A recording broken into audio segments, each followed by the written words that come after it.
My name is Dr. Richard Boles. I'm an MD. I am a pediatrician, and I'm also a specialist in genetics and in metabolic diseases. Well, the testing has already helped the patients out. We have a lot of this already on a research basis, and we've been doing this for a few years. Mitochondrial disease is extremely difficult to diagnose. The gold standard up until recently has been a muscle biopsy, which is expensive, invasive, and somewhat dangerous to some degree. And it only gives you so much information. The DNA gives you more information than a muscle biopsy, and it's far less invasive for the patient. Laboratories started using next generation technology only a few years ago to look at the mitochondrial DNA. By sequencing the mitochondrial DNA many hundreds to thousands of times, you can look for heteroplasmy, which is when at a particular nucleotide you get two different codes. Because all new mutations are heteroplasmic, because it takes a while for the organism to completely convert over to the new mutation.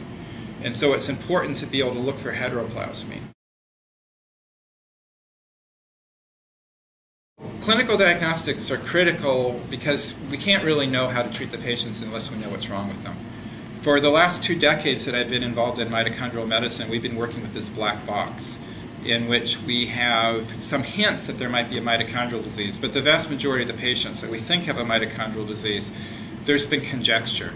There's some muscle biopsy information that suggests that there might be something wrong. There's biochemical data that suggests that there might be something wrong, but we really haven't been able to prove mitochondrial disease, and we haven't been able to figure out exactly what the problem is.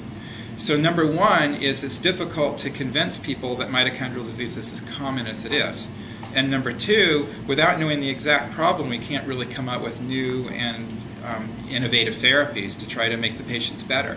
We're kind of stuck with saying, okay, it doesn't appear that the patient's making enough energy, what can we do about that? So diagnostics is really critical. We are making these reports such that doctors of all different stripes will be able to interpret it, know what's important for their patients, and know what to do next for their patients. So whether it's a psychiatrist or a surgeon or a family practitioner, a pediatric GI specialist, an academician in medical school, or any other physician, we want these reports to be understandable, and we want patients to be able to have the benefit of next generation technology in mitochondrial medicine.